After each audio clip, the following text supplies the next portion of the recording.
Je suis arrivé donc en Centrafrique chez les Pygmées en 2001.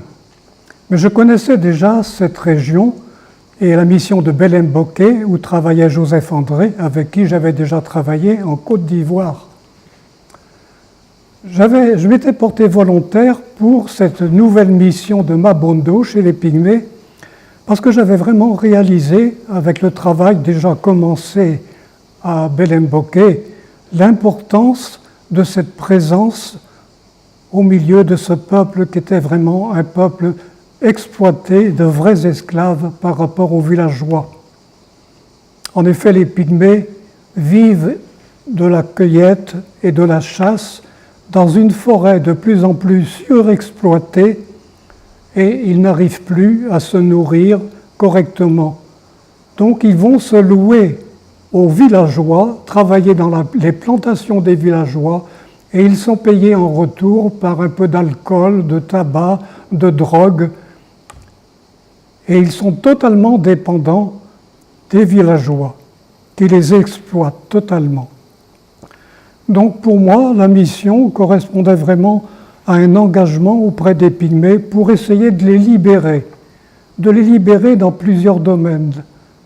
Donc, nous avons développé la santé. J'ai créé un centre de santé et formé un prêtre ivoirien qui travaillait avec moi. Nous avons ensuite formé un pygmée qui a pu soigner aussi au dispensaire.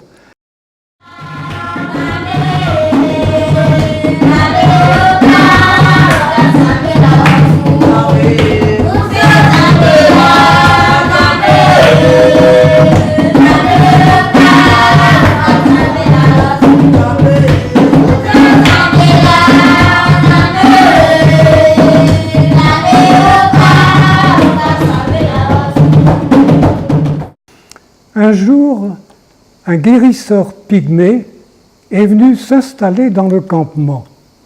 Il a construit une grande case et les pygmées sont venus régulièrement lui rendre visite. Je n'ai aucune opposition, je les ai encouragés. Ils continuaient à venir au dispensaire, ils allaient également voir le guérisseur. Et un jour, très discrètement, il est venu me trouver. Puis il m'a demandé s'il n'y avait pas un médicament parce qu'il avait des rhumatismes. Alors je l'ai traité, j'ai traité ses rhumatismes, il est parti, il était content.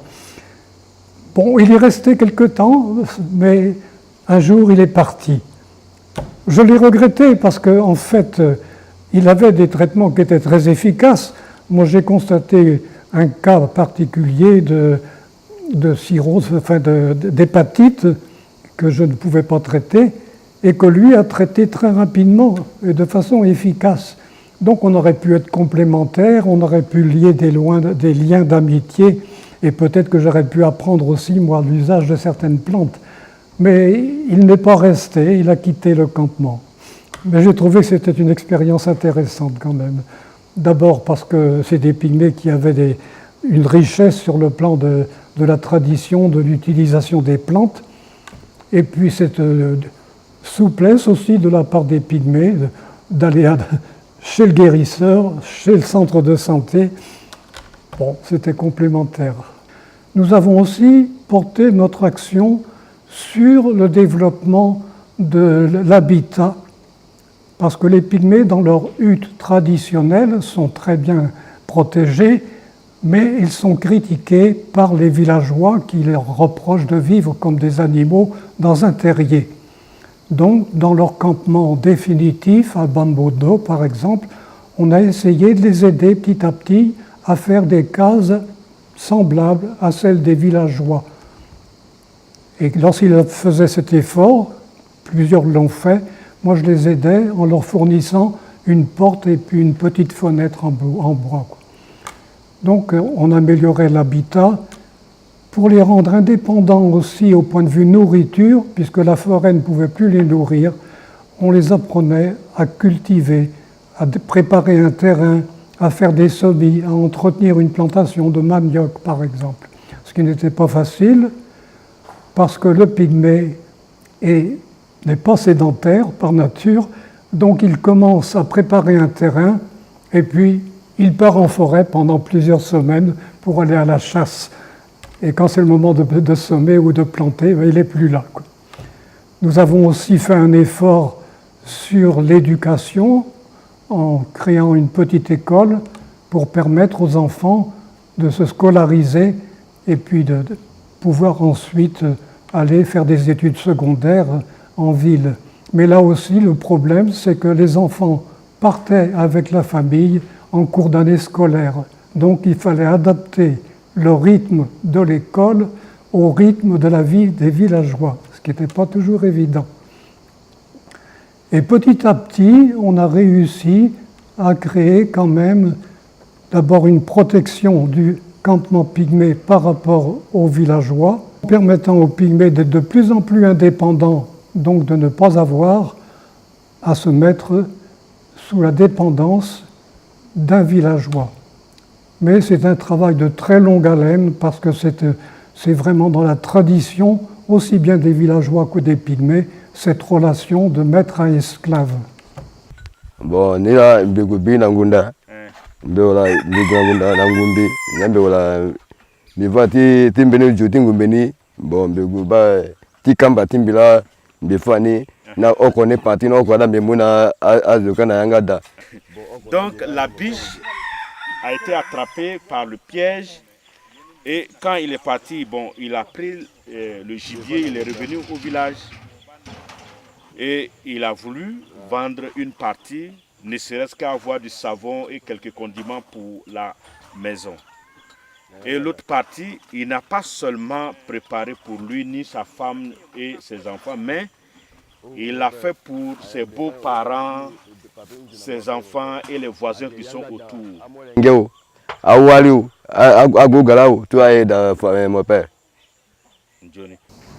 Il y a entre les pygmées une très grande solidarité. L'après-midi, en fin d'après-midi, lorsque les femmes reviennent de la forêt, où elles étaient parties dès le matin, avec une hotte chargée de feuilles, de tubercules, de fruits pour nourrir les familles, lorsqu'elles arrivent dans le campement, elles s'arrêtent aux différentes huttes de pygmées qui n'ont pas pu partir en forêt, les malades, les vieux, et elles donnent une partie de leur récolte à ces personnes. J'ai trouvé cette solidarité vraiment très, très touchante, très merveilleuse, quoi. Mes chers chrétiens, bonjour. Je suis votre curé, le Père MSC Congo. J'aimerais vous parler un peu d'une situation que je constate depuis quelques années. Dans votre village, je constate que beaucoup d'entre vous essaient de faire des efforts. Et ces efforts sont plus ou moins qu'on appelle des efforts capables de vous faire évoluer ou soit de vous faire regresser.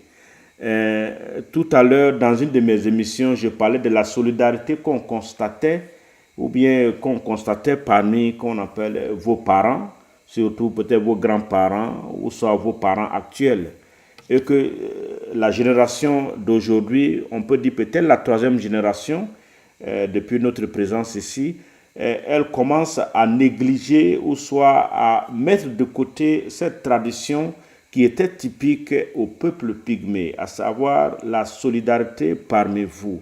Donc, c'est vrai, nous sommes entourés par beaucoup de villages et que ces populations villageoises-là ont aussi, comment on appelle, un impact sur vous. L'impact que vous devrez accepter, c'est l'impact qui est positif. Qu'est-ce que ce peuple vous permet d'apprendre dans votre vie comme d'abord citoyen centrafricain, c'est-à-dire des citoyens qui sont capables de connaître leurs droits et devoirs. des citoyens qui sont capables de connaître ce qui est bon et ce qui n'est pas bon. Mais en général, nous constatons que vous, les jeunes, vous vous adonnez plus à ce qui est mauvais. Vous imitez ce qui n'est pas bon, au lieu d'imiter ce qui est bon pour pouvoir grandir, pour pouvoir devenir des hommes capables de se prendre en charge. Aujourd'hui, nous faisons face à un phénomène qui est le phénomène du tramol, c'est-à-dire la drogue. Et vous prenez plus la drogue que les autres villageois. Et que maintenant, vous n'arrivez même plus à vous prendre en charge. Vous n'arrivez même plus à savoir qui vous êtes. Et en plus de cela, il y a la boisson traditionnelle que vous prenez. Cette boisson traditionnelle qui est faite autour de vous. Et que cette boisson en train de vous tuer à petit feu, parce que quand vous la prenez, vous faites beaucoup de désordre dans vos familles. Vous frappez vos femmes, vous frappez vos enfants, et soit quelquefois ce sont les blessures qu'il faut partir à l'hôpital, ou soit c'est la séparation, ou soit les enfants, ils sont dispersés. Donc la famille est déchirée à cause de ces différents fléaux. Donc mon appel est que vous puissiez faire attention, parce que vous êtes des adultes, vous êtes aussi des personnes capables de réfléchir, de savoir ce qui est bien. Et moi, l'appel que je vous lance aujourd'hui, c'est que vous puissiez choisir le juste milieu de toutes choses. Parce que la boisson pendant les fêtes, c'est quelque chose qui est agréable. Ça permet de se réjouir. Mais en même temps, cela ne doit pas être notre travail, être toujours devant la boisson, à consommer et à envoyer toutes nos économies dans la boisson. Donc, il faudrait voir comment est-ce que maintenant, vous étant peuple pygmée, qu'est-ce que vous voulez conserver et quelle sera votre identité pour que cette identité de pygmée puisse toujours paraître, pour que vous puissiez, comme on appelle, renouveler l'image, comme on appelle, du pygmée. Parce que beaucoup pensent que le pygmée, c'est quelqu'un qui est paresseux, quelqu'un qui ne sait pas construire, quelqu'un qui ne sait pas lire, quelqu'un qui est classé sur la dernière, qu'on appelle, position dans la société. Alors que vous avez les mêmes capacités que tout le reste de la population centrafricaine. Vous aussi, vous avez votre place.